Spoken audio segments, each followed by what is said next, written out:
Una luz divina y sobrenatural, por Jonathan Edwards. Apéndice de Una luz divina y sobrenatural. Prefacio. Soy consciente de que al consentir que mi siguiente discurso sea publicado, necesite justificación, pero aún así no creo que valga la pena para mí, aquí, justificarme al declarar lo tardío que estaba para ello, y de lo mucho que fui instado, y que prevalecí en hacerlo más para gratificar a los demás, y por el objetivo de promover el interés de la religión y el bien de las almas, que por cualquier pensamiento que tuve de algún honor que obtendría. Pues tales cosas, entiendo, generalmente dejan menos impresión en los lectores, alterar sus pensamientos del autor y su plan, por lo que el autor generalmente piensa.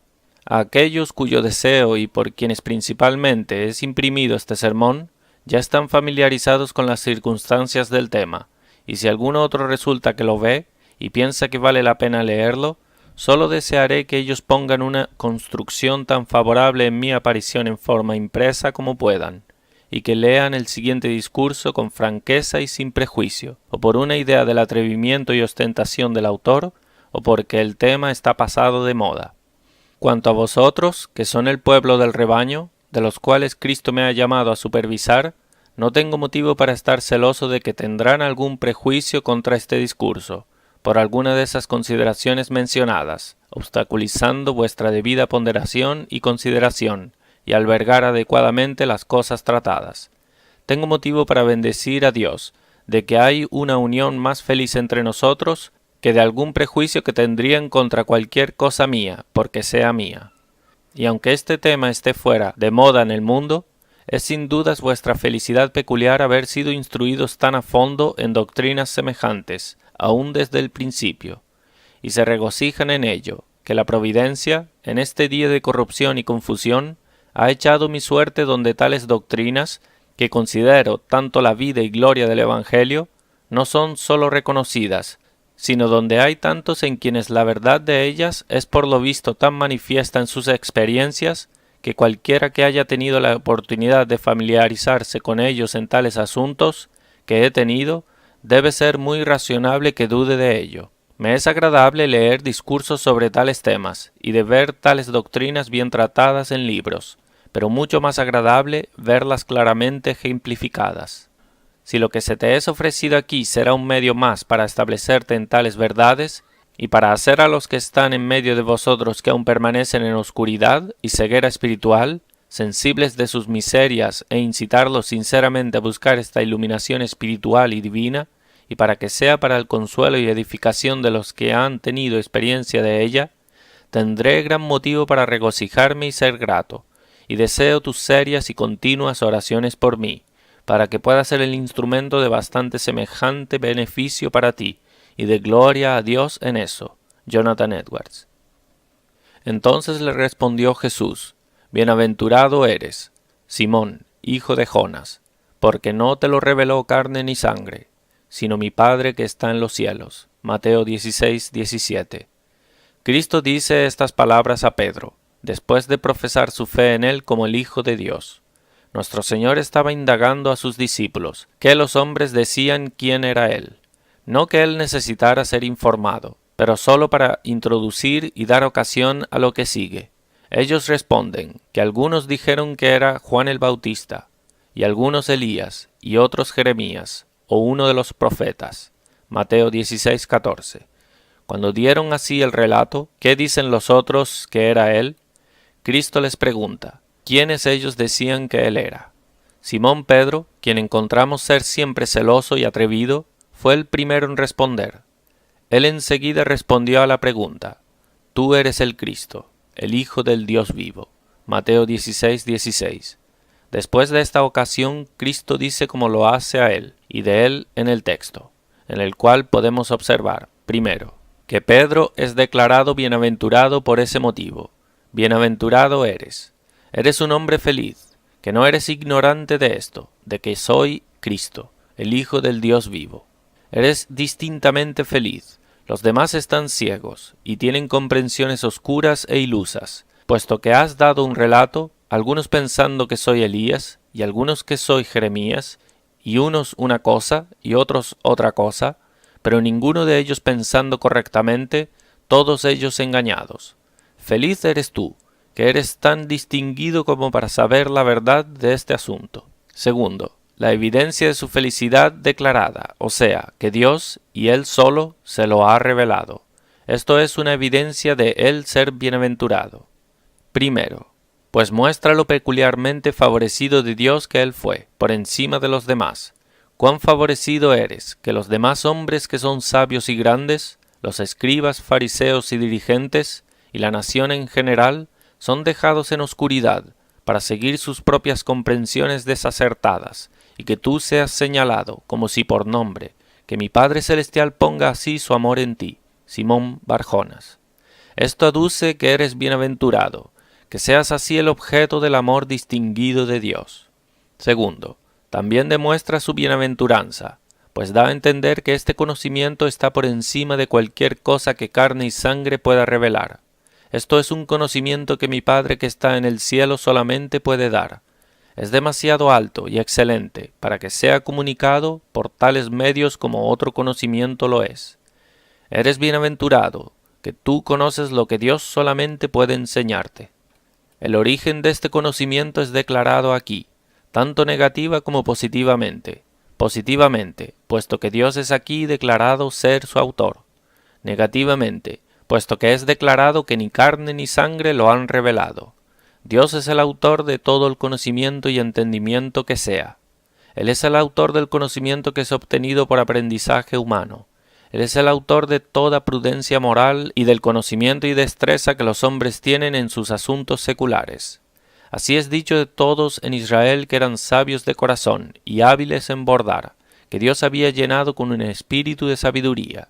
Éxodo 28:3. Dios es el autor de ese conocimiento, pero aún no tanto como para que carne y sangre no lo revele.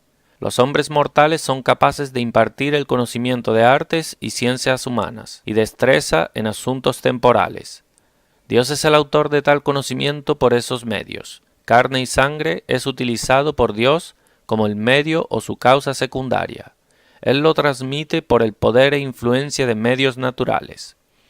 Pero este conocimiento espiritual, referido en el texto, es de lo que Dios es el autor, y nadie más. Él lo revela, y carne y sangre no lo revela.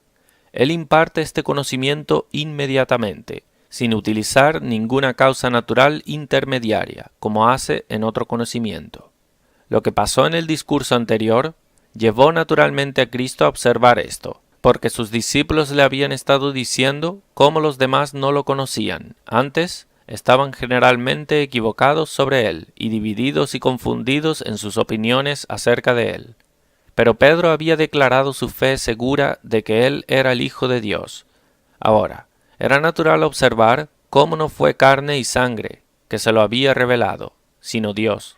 Pues si este conocimiento fuese dependiente de causas o medios naturales, ¿cómo sucedió que ellos, una compañía de pobres pescadores, hombres incultos y personas de baja educación, obtuvieron este conocimiento de la verdad, mientras que los escribas y fariseos, hombres de ventajas enormemente mayores y mayor conocimiento y sagacidad en otros temas, permanecieron en ignorancia? Esto sólo podría deberse a la distinguida influencia y revelación de gracia del Espíritu de Dios. De ahí, lo que haré el tema de mi presente discurso por estas palabras es este: doctrina. Hay tal cosa como una luz espiritual y divina, inmediatamente impartida al alma por Dios, de una naturaleza diferente de cualquiera que es obtenida por medios naturales. En lo que digo sobre este asunto en este momento, primero, mostraré qué es la luz divina. Segundo, cómo es dada inmediatamente por Dios y no es obtenida por medios naturales. Tercero, mostraré la verdad de la doctrina. Y luego concluiré con un breve mejoramiento. Primero, mostraré qué es esta luz espiritual y divina, y para ello mostraré, primero, en unas pocas cosas lo que no es. Y aquí, primero, esas convicciones que los hombres naturales pueden tener de sus pecados y miserias, no es esta luz espiritual y divina.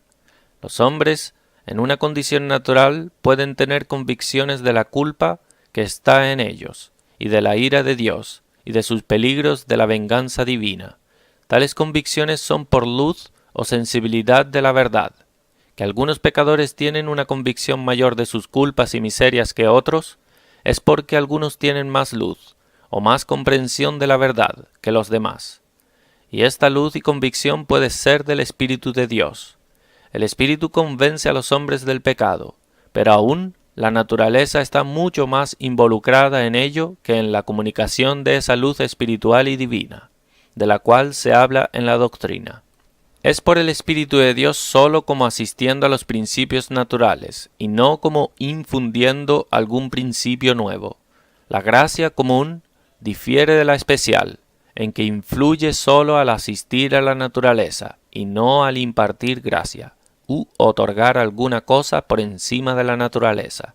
La luz que es obtenida es totalmente natural, o de ningún tipo superior a lo que la naturaleza consigue alcanzar, aunque más de ese tipo sería obtenido de lo que sería si los hombres fuesen dejados totalmente a sí mismos. O en otras palabras, la gracia común solo asiste a las facultades del alma a hacer más plenamente lo que ellos hacen por naturaleza, así como la conciencia natural o la razón, por mera naturaleza, hará a un hombre sensible de culpa, y lo acusará y condenará cuando haya hecho mal. La conciencia es un principio natural de los hombres, y la obra que hace naturalmente, o de sí misma, es dar una comprensión de lo correcto y lo incorrecto, y sugerir a la mente la relación que hay entre lo correcto y lo incorrecto, y una retribución. El Espíritu de Dios, en esas convicciones que los hombres no regenerados a veces tienen, asiste a la conciencia a hacer esta obra en un grado mayor, que si fuesen dejados a sí mismos. Él la ayuda contra esas cosas que tienden a embotarla y a obstruir su ejercicio, pero en la obra renovadora y santificadora del Espíritu de Dios, esas cosas que están por encima de la naturaleza son forjadas en el alma, y de las cuales no hay nada de semejante tipo en el alma por naturaleza, y son llevadas a existir en el alma habitualmente, y de acuerdo a una constitución o ley establecida, que pone una base para los ejercicios en un curso continuo, como es llamado un principio de la naturaleza. No sólo los principios restantes son asistidos a hacer sus obras libre y completamente, sino que esos principios que estaban totalmente destruidos por la caída son restaurados, y la mente de ahí en adelante habitualmente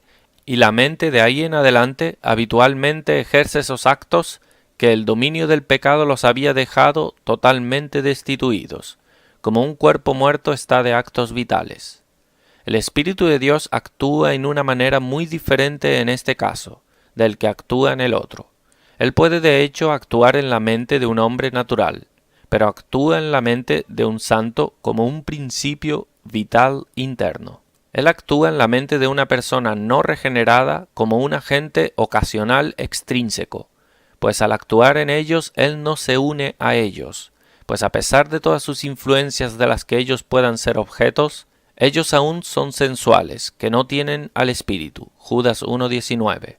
Pero él se une a la mente de un santo, lo toma por su templo, lo acciona e influye como un principio nuevo, sobrenatural de vida y acción. Existe esta diferencia, que el Espíritu de Dios al actuar en el alma de un hombre piadoso, se ejerce y comunica ahí en su propia naturaleza. La santidad es la propia naturaleza del Espíritu de Dios. El Espíritu Santo opera en las mentes de los piadosos, al unirse a ellos y viviendo en ellos, y ejerciendo su propia naturaleza en el ejercicio de las facultades de ellos. El Espíritu de Dios puede actuar en una criatura, y aún al actuar no comunicarse. El Espíritu de Dios puede actuar en criaturas inanimadas, como el Espíritu de Dios se movía sobre la faz de las aguas, en el principio de la creación, Génesis 1:2. Así el Espíritu de Dios puede actuar en las mentes de los hombres, de muchas maneras, y no comunicarse más que cuando actúa en una criatura inanimada. Por ejemplo, puede suscitar pensamientos en ellos, puede asistir a sus razones y entendimientos naturales, o puede asistir a otros principios naturales, y esto sin ninguna unión con el alma, pero puede actuar como si fuera como un objeto externo. Pero cuando actúa en sus influencias santas y operaciones espirituales, actúa en una manera peculiar de comunicación propia, de modo que el sujeto es de ahí denominado espiritual. Segundo, esta luz espiritual y divina no consiste en ninguna impresión hecha en la imaginación, no es ninguna impresión en la mente, como si uno viera algo con los ojos físicos. No es ninguna imaginación o idea de una luz externa o gloria, o alguna belleza de forma o semblante, o un lustre o brillo de algún objeto. La imaginación puede ser fuertemente impresionada con tales cosas, pero esto no es luz espiritual.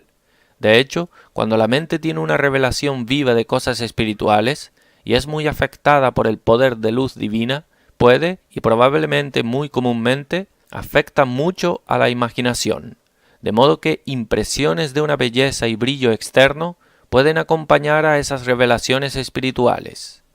Pero la luz espiritual no es esa impresión en la imaginación, sino que es una cosa sobremanera diferente.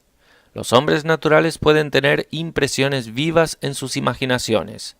No podemos sino determinar que el diablo, quien se transforma en un ángel de luz, puede causar imaginaciones de una belleza externa, o gloria visible, y de sonidos y hablas, y otras cosas semejantes. Pero estas cosas son de una naturaleza enormemente inferiores a la luz espiritual. Tercero, esta luz espiritual no es la sugestión de ninguna verdad nueva, o proposición no contenida en la palabra de Dios. Esta sugestión de verdades nuevas o doctrinas a la mente, independientemente de alguna revelación antecedente de esas proposiciones, o en palabra o escritas, es inspiración, tales como los profetas y apóstoles tenían, y tales como algunos entusiastas fingen tener. Pero esta luz espiritual de la que estoy hablando es bien diferente de la inspiración. No revela ninguna doctrina nueva, no sugiere ninguna proposición nueva a la mente, no enseña ninguna cosa nueva de Dios o Cristo u otro mundo, no enseñada en la Biblia, sino que da una comprensión debida de esas cosas que son enseñadas en la palabra de Dios. Cuarto, no es toda visión que les afecta a los hombres de cosas de la religión, que es esta luz espiritual y divina. Los hombres por meros principios de la naturaleza son capaces de ser afectados con cosas que tienen una relación especial con la religión, al igual que con otras cosas. Una persona por mera naturaleza, por ejemplo, puede ser pasible de ser afectado con la historia de Jesucristo y de los sufrimientos que padeció, al igual que por cualquier otra historia trágica. Puede ser aún más afectado con eso por el interés que concibe que la humanidad tiene en ello. Sí, puede ser afectado con eso sin creerlo, así como un hombre puede ser afectado con lo que lee en un romance o ve actuado en una obra de teatro. Él puede ser afectado con una descripción viva y elocuente de muchas cosas agradables que atienden al estado de los bienaventurados en el cielo, como también sus imaginaciones ser entretenidas por una descripción romántica de la amenidad de un país de hadas, o algo semejante. Y esa creencia común de la verdad de las cosas de la religión, que personas pueden tener por educación o de otra manera, puede ayudar hacia sus afecciones. Leemos en la Escritura de muchos que fueron muy afectados con cosas de una naturaleza religiosa, quienes no obstante son representados como totalmente sin gracia, y muchos de ellos hombres muy malos. Una persona, por lo tanto, puede tener visiones que le afectan de las cosas de la religión, y sin embargo, estar destituido de luz espiritual. Carne y sangre pueden ser el autor de eso. Un hombre puede dar a otro una visión que le afecta de cosas divinas con no más que asistencia común, pero solo Dios puede dar una revelación espiritual de ellas. Pero ahora prosigo a mostrar, segundo, positivamente, qué es esta luz espiritual y divina. Y puede ser descrito así, un sentido verdadero de la excelencia divina de las cosas reveladas en la palabra de Dios, y una convicción de la verdad y realidad de ellas, que de ahí surge. Esta luz espiritual consiste primariamente en lo primero, o sea, en un real sentido y comprensión de la excelencia divina de cosas reveladas en la palabra de Dios. Una convicción espiritual y salvífica de la verdad y realidad de estas cosas surge de una visión de sus excelencias y glorias divinas, de modo que esta convicción de sus verdades es un efecto y consecuencia natural de esta visión de sus glorias divinas. Por tanto, en esta luz espiritual hay, primero, un verdadero sentido de la excelencia divina y superlativa de las cosas de la religión, un real sentido de la excelencia de Dios y Jesucristo, y de la obra de la redención, y de las maneras y obras de Dios reveladas en el Evangelio. Hay una gloria divina y superlativa en estas cosas, una excelencia que es de una especie enormemente mayor, y de una naturaleza más sublime que en otras cosas, una gloria que grandemente las distingue de todo lo que es terrenal y temporal. Quien es espiritualmente iluminado la comprende y la ve, o tienen un sentido de ella. Él no cree meramente racionalmente que Dios es glorioso, sino que tiene una impresión de la gloriosidad de Dios en su corazón. No hay sólo una creencia racional de que Dios es santo, y que la santidad es algo bueno, sino que hay una impresión de la hermosura de la santidad de Dios. No sólo hay un juicio especulativo de que Dios es gracioso, sino una impresión de lo amable que Dios es por cuenta de eso, o un sentido de la belleza de este atributo divino. Existe un entendimiento o conocimiento duplo de lo bueno, del que Dios ha hecho a la mente capaz. El primero, lo que es meramente especulativo o nocional, como cuando una persona solo juzga especulativamente que alguna cosa es, que por el acuerdo de la humanidad es llamado bueno o excelente, o sea, lo que es más para el provecho general e intermedio, y una recompensa en la que hay una conveniencia, y cosas semejantes.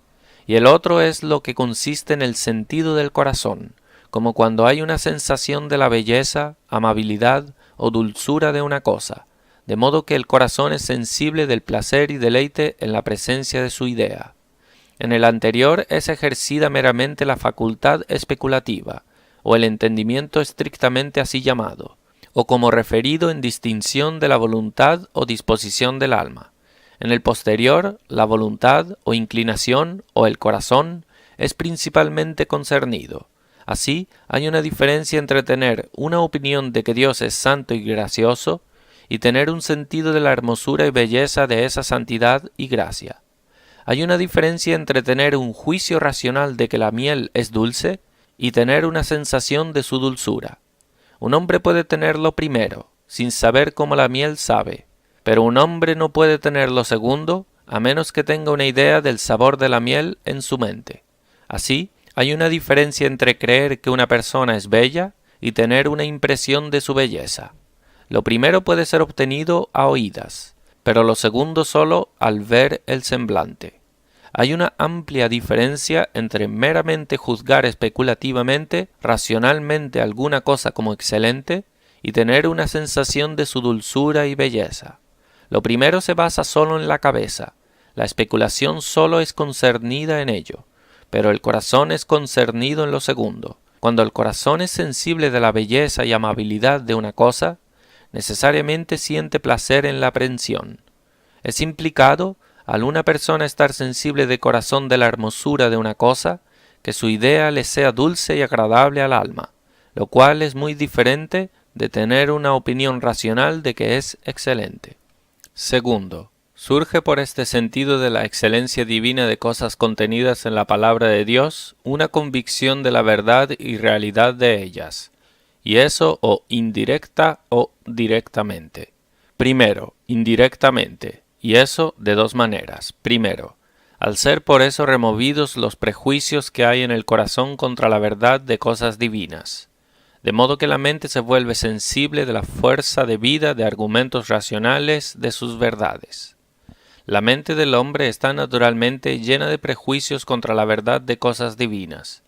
Está llena de enemistad contra las doctrinas del Evangelio, lo cual es una desventaja para esos argumentos que prueban sus verdades y hace que pierdan sus fuerzas en la mente. Pero cuando a una persona le es revelada la excelencia divina de las doctrinas cristianas, esto destruye al enemigo, remueve los prejuicios y santifica la razón, y hace que se quede abierta para la fuerza de argumentos de sus verdades. De ahí que el efecto que los milagros de Cristo tenía para convencer a los discípulos fuesen diferentes del que tenía para convencer a los escribas y fariseos.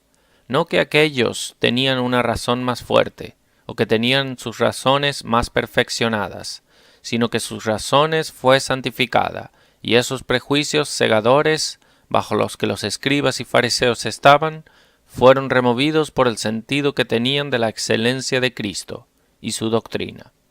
Segundo, no sólo remueve los impedimentos de la razón, sino que positivamente ayuda a la razón, deja las nociones especulativas aún más vivas, atrae la atención de la mente, con más fijación e intensidad a ese tipo de objetos, lo cual hace que tenga una vista más clara de ellos, y la habilita a ver más claramente sus relaciones mutuas, y hace que se tenga más nota de ellos. Las ideas en sí, que de otra manera estarían apagadas y oscuras, son por este medio impresionadas con una fuerza mayor, y una luz les es arrojada, de modo que la mente puede juzgarlas mejor, como quien contempla los objetos sobre la faz de la tierra, cuando la luz del sol es arrojado sobre ellos. Así, está bajo mayor ventaja para discernirlos en sus formas verdaderas y relaciones mutuas que quien los ve en una luz tenue de estrellas o crepúsculo. La mente, teniendo una sensibilidad de la excelencia de objetos divinos, reside en ellos con deleite, y los poderes del alma son más despertados y avivados para emplearse en la contemplación de ellos, y ejercen más completamente y mucho más para el propósito. La belleza y dulzura de los objetos atrae a las facultades y saca sus ejercicios, de modo que la razón misma está bajo ventajas mucho mayores para sus ejercicios apropiados y libres, y para alcanzar su objetivo apropiado, libre de oscuridad y engaño. Pero, segundo, un sentido verdadero de la excelencia divina de las cosas de la palabra de Dios convence más directa e inmediatamente de la verdad de ellas, y eso porque la excelencia de estas cosas es muy superlativa. Hay una belleza en ellas que es tan divina y semejante a Dios que se distinguen grande y evidentemente de cosas meramente humanas, o de que los hombres sean los inventores y autores. Una gloria que es tan elevada y grande que cuando es vista claramente exige asentimiento a su divinidad y realidad. Cuando hay una revelación real y viva de esta belleza y excelencia, no permitirá que haya algún pensamiento de que es una obra humana o el fruto de la invención del hombre. Esta evidencia que ellos, que son espiritualmente iluminados, tienen de la verdad de cosas de la religión, es un tipo de evidencia intuitiva e inmediata. Ellos creen que las doctrinas de la palabra de Dios son divinas, porque ven divinidad en ellas. Ejemplo, ellos ven una gloria divina y trascendente y más evidentemente distintiva en ellas. Gloria que si es vista claramente no deja espacio para dudar de que son de Dios y no de los hombres. Tal convicción de la verdad de la religión como esta, surgiendo de estas maneras, por un sentido de su excelencia divina, es esa convicción espiritual verdadera que existe en la fe salvífica. Y este origen suyo es por lo que es más esencialmente distinguida del asentimiento común, del que los hombres no regenerados son capaces. Segundo, prosigo ahora a la segunda cosa propuesta, o sea, a mostrar cómo esta luz es inmediatamente dada por Dios, y no obtenida por medios naturales. Y aquí, primero, no se pretende que no se haga uso de las facultades naturales en ello. Las facultades naturales son el sujeto de esta luz, y son el sujeto de tal manera que no son sólo pasivas, sino activas en ello. Los actos y ejercicios del entendimiento del hombre están concernidos y usados en ello. Dios, al dejar entrar esta luz en el alma, trata con el hombre de acuerdo a su naturaleza, o como a una criatura racional, y hace uso de sus facultades humanas. Pero aún, esta luz no deja de ser menos inmediata por Dios por eso.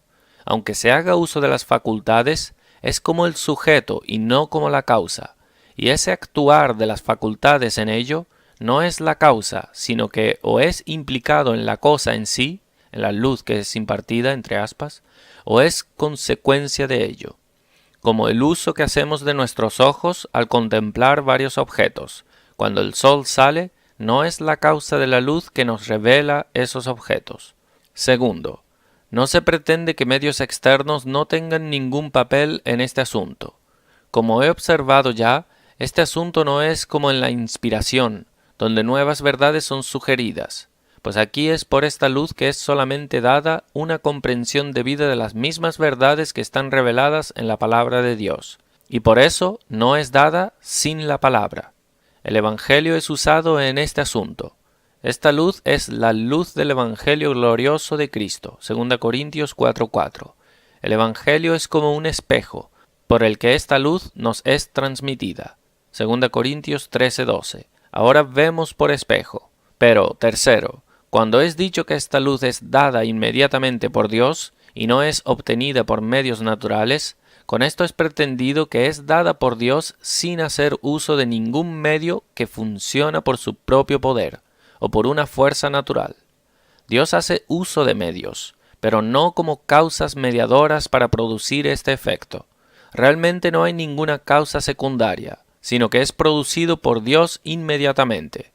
La palabra de Dios no es apropiadamente la causa de este efecto. No funciona por ninguna fuerza natural en ella. La palabra de Dios es sólo usada para transmitir a la mente el tema de esta instrucción salvífica. Y esto de hecho es transmitido a nosotros por fuerza o influencia natural. Transmite a nuestras mentes estas y aquellas doctrinas. Es la causa de la noción de ellas en nuestras cabezas, pero no del sentido de la excelencia divina de ellas en nuestros corazones. En efecto, una persona no puede tener luz espiritual sin la palabra, pero eso no alega que la palabra cause propiamente esa luz. La mente no puede ver la excelencia de ninguna doctrina, a menos que esa doctrina esté primero en la mente. Pero ver la excelencia de la doctrina puede ser inmediatamente del Espíritu de Dios, aunque transmitir la doctrina o proposición en sí pueda ser por la palabra. De modo que nociones que son el tema de esta luz son transmitidas a la mente por la palabra de Dios, pero ese sentido debido del corazón, en el que esta luz formalmente consiste, es inmediatamente por el Espíritu de Dios. Como por ejemplo, esa noción de que existe un Cristo, y que Cristo es santo y gracioso, es transmitido a la mente por la palabra de Dios, pero el sentido de la excelencia de Cristo en razón de esa santidad y gracia es, sin embargo, inmediatamente la obra del Espíritu Santo.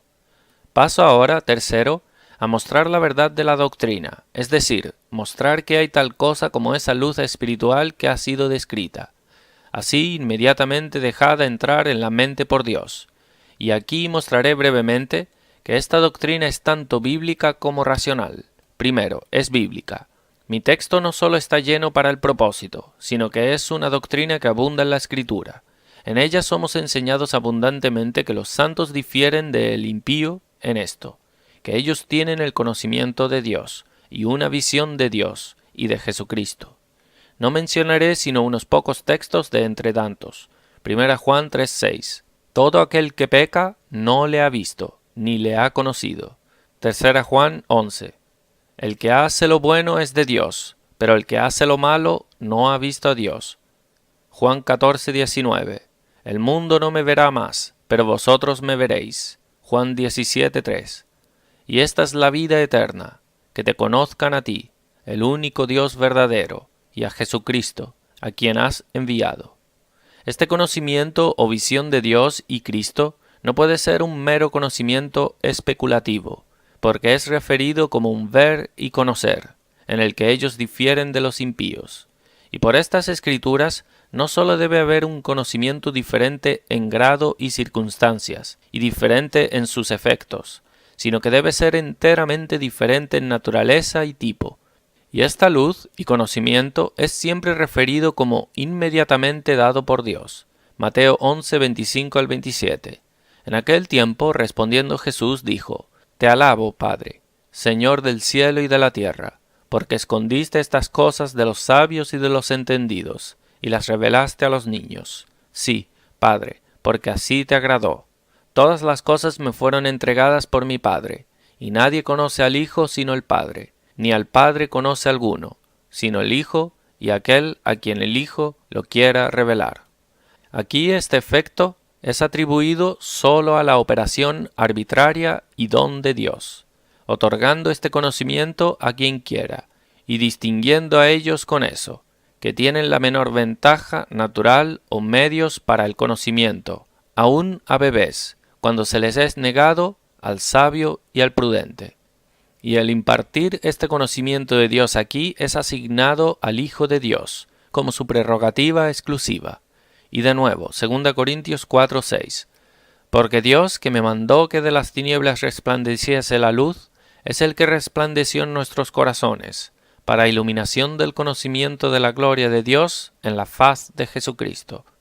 Esto muestra claramente que hay tal cosa como una revelación de la gloria y excelencia superlativa divina de Dios y Cristo, y peculiar a los santos, y también que es tan inmediatamente de Dios como lo es la luz del sol, y que es el efecto inmediato de su poder y voluntad, pues es comparado a Dios crear luz por su palabra poderosa en el principio de la creación, y es dicho que es por el Espíritu del Señor, en el verso 18 del capítulo anterior, 1 Corintios 3:18.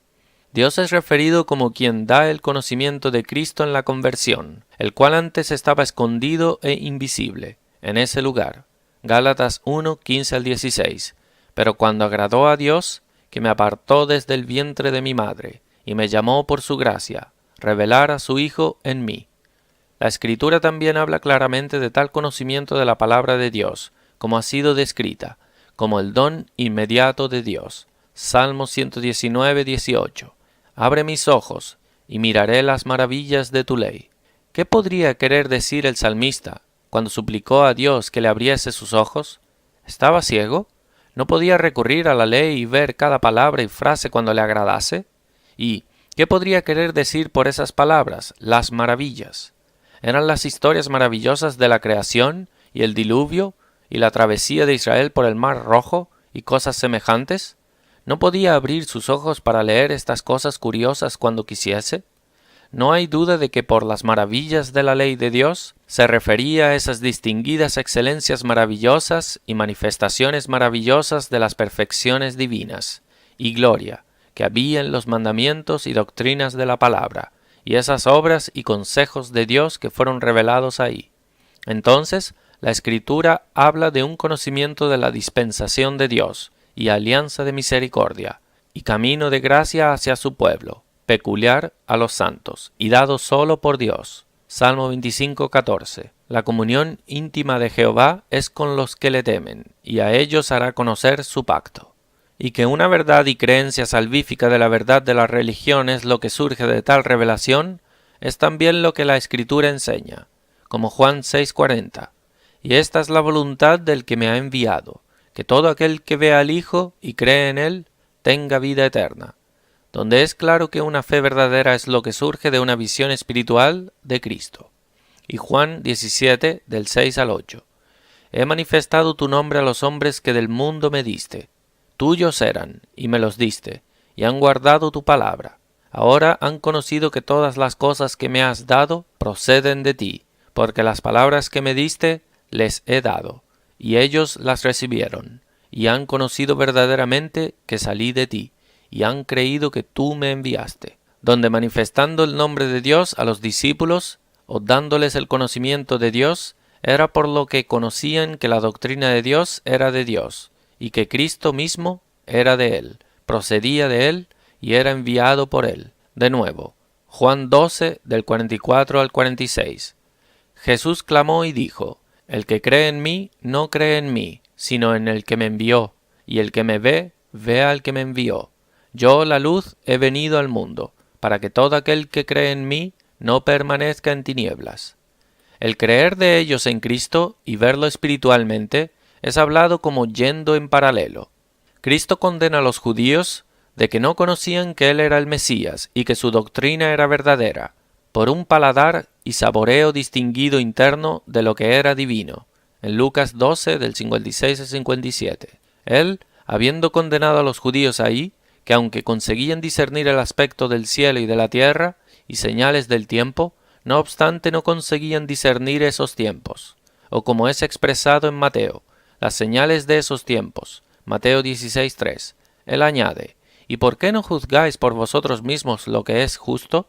Ejemplo, sin señales externas. ¿Por qué no tienen ese sentido de la verdadera excelencia por la que pueden distinguir lo que es santo y divino? ¿Por qué no tienen ese saboreo de las cosas de Dios por las que pueden ver la gloria distinta y divinidad evidente mía y de mi doctrina? El apóstol Pedro lo menciona como lo que les dio a los apóstoles buena y bien fundamentada certidumbre de la verdad del Evangelio, de que vieron la divina gloria de Cristo. 2 Pedro 1:16. Porque no os hemos dado a conocer el poder y la venida de nuestro Señor Jesucristo siguiendo fábulas artificiosas, sino como habiendo visto con nuestros propios ojos su majestad. El apóstol se refiere a esa gloria visible de Cristo que vieron en su transfiguración. Mateo 17 del 1 al 9. Esa gloria era tan divina, con una apariencia y semblante inefable de santidad divina, majestad y gracia, que evidentemente lo calificó como una persona divina.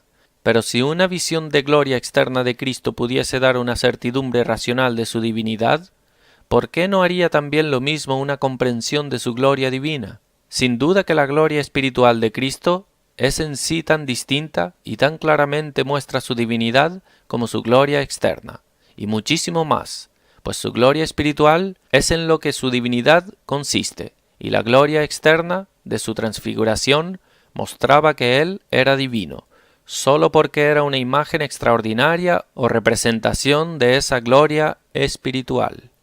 Sin duda, por lo tanto, que quien ha tenido una visión clara de la gloria espiritual de Cristo puede decir: no os he dado a conocer el poder y la venida de nuestro Señor Jesucristo siguiendo fábulas artificiosas, sino como habiendo visto con mis propios ojos su majestad, con tan buenas razones como el apóstol, cuando él se refirió a la gloria externa de Cristo, que había visto.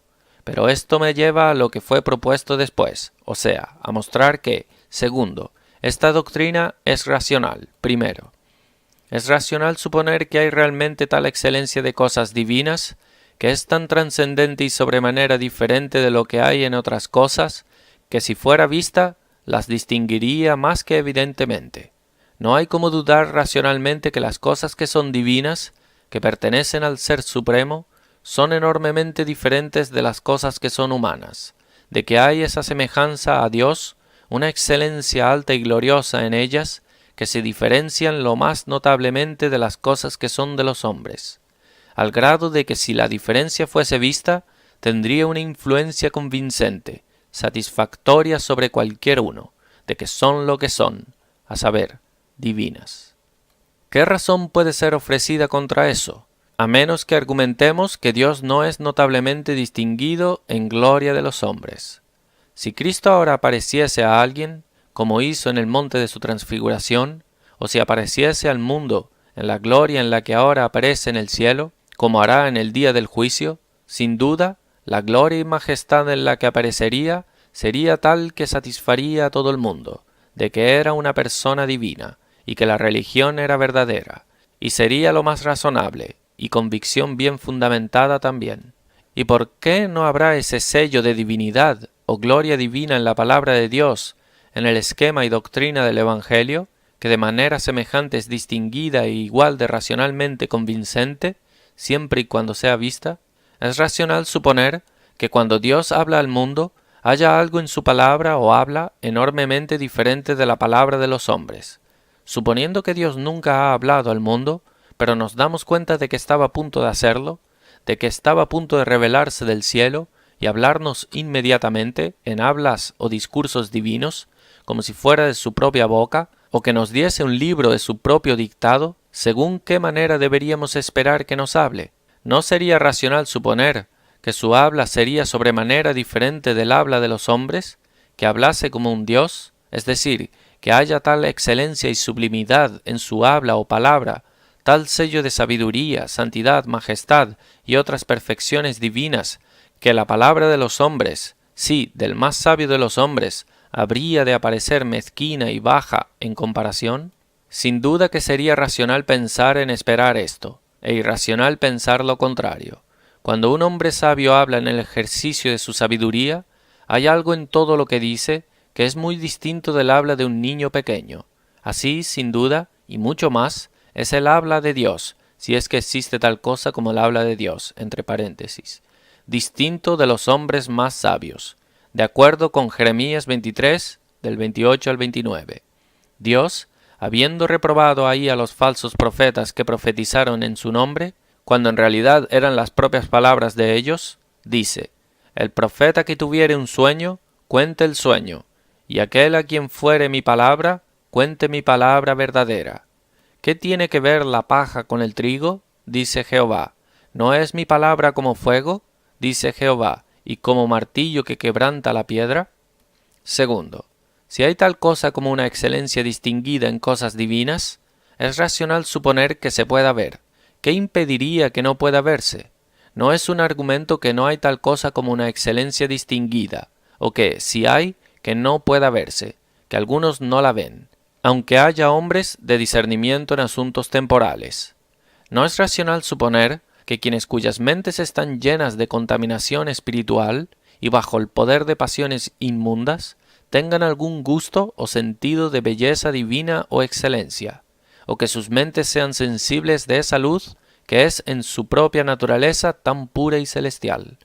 No debe parecer en absoluto extraño que el pecado ciegue así a la mente, viendo que los temperamentos y disposiciones particulares naturales de los hombres los ciegan tanto en asuntos seculares.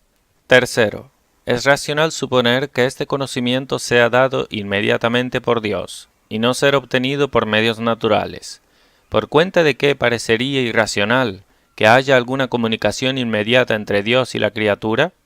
Es extraño que los hombres hagan difícil cualquier asunto. ¿Por qué quien hizo todas las cosas aún tenga algo para hacer inmediatamente con las cosas que ha hecho? ¿Dónde está la gran dificultad, si reconocemos el ser de un Dios y que Él creó todas las cosas de la nada, en permitir alguna influencia inmediata de Dios sobre la creación aún?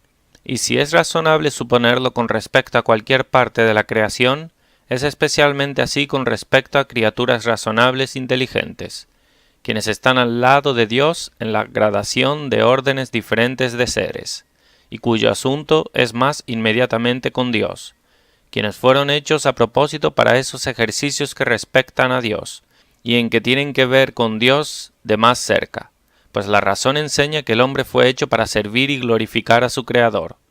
Y si es racional suponer que Dios inmediatamente se comunica al hombre en algún asunto, es en este. Es racional suponer que Dios reserve ese conocimiento y sabiduría, que es de una naturaleza tan divina y excelente, para ser otorgado inmediatamente por Él mismo, y que no sea dejado en el poder de causas secundarias. Sabiduría espiritual y gracia es el don mayor y más excelente que Dios otorga a alguna criatura. En esto consiste la mayor excelencia y perfección de una criatura racional. Es también inmensamente la cosa más importante de todos los dones divinos. Es en lo que consiste la felicidad del hombre, y en lo que depende su bienestar eterno. ¿Qué racional es suponer que Dios, pese a que haya dejado bienes más mezquinos y dones más bajos a causas secundarias, y en alguna forma en sus poderes, aún reserve la más excelente, divina e importante de todas las comunicaciones en sus propias manos, para ser otorgada inmediatamente por Él mismo, como una cosa demasiado grande como para que causas secundarias estén involucradas? Es racional suponer que esta bendición sea inmediatamente de Dios, pues no hay ningún don o beneficio que esté en sí mismo tan cercanamente relacionado con la naturaleza divina. No hay nada que la criatura reciba que sea tanto de Dios, de su naturaleza, de tanta participación de la deidad. Es un tipo de emanación de la belleza de Dios, y está relacionado con Dios como la luz lo está con el sol. Es por lo tanto congruente y adecuado que cuando es dado por Dios, sea cercanamente de Él mismo y por Él mismo, de acuerdo a su propia voluntad soberana. Es racional suponer que esté más allá del poder de un hombre obtener este conocimiento y luz, por la mera fuerza de la razón natural, pues no es una cosa que pertenece a la razón, ver la belleza y hermosura de cosas espirituales, no es una cosa especulativa, sino que depende del sentido del corazón. La razón, de hecho, es necesaria para ello, pues es por la razón solamente que nos volvemos el sujeto de sus medios los cuales ya he mostrado que son necesarios para ello, aunque no tengan ninguna influencia propia casual en el asunto. Es por la razón que somos poseídos de una noción de esas doctrinas que son el tema de esta luz divina. Y la razón puede de muchas maneras ser indirectamente y remotamente una ventaja para ello. Y la razón tiene también que ver en los actos que son inmediatamente consecuentes de esta revelación. Un ver de la verdad de la religión de ahí es por la razón, aunque no sea sino por un paso, y la inferencia sea inmediata. Así la razón tiene que ver en la aceptación y confianza en Cristo, lo cual es consecuente de ello. Pero si tomamos la razón estrictamente, no por la facultad de la percepción mental en general, sino por la racionalización o un poder de inferir por argumentos, digo, si tomamos la razón así, la percepción de belleza espiritual y excelencia no pertenece más a la razón que lo que al sentido de sentir le pertenece percibir colores, o el poder de ver para percibir la dulzura de la comida. Está fuera de la provincia de la razón percibir la belleza o hermosura de cualquier cosa. Tal percepción no pertenece a esa facultad. El trabajo de la razón es percibir verdad y no excelencia. No es la racionalización que da a los hombres la percepción de la belleza y amabilidad de un semblante, aunque pueda ser de muchas maneras indirectamente una ventaja. Sin embargo, no es más la razón que inmediatamente lo percibe que la razón que percibe la dulzura de la miel. Depende del sentido del corazón. La razón puede determinar que un semblante es bello para los demás. Puede determinar que la miel es dulce para los demás, pero nunca me dará una percepción de su dulzura. Concluiré con un mejoramiento muy breve de lo que ha sido dicho.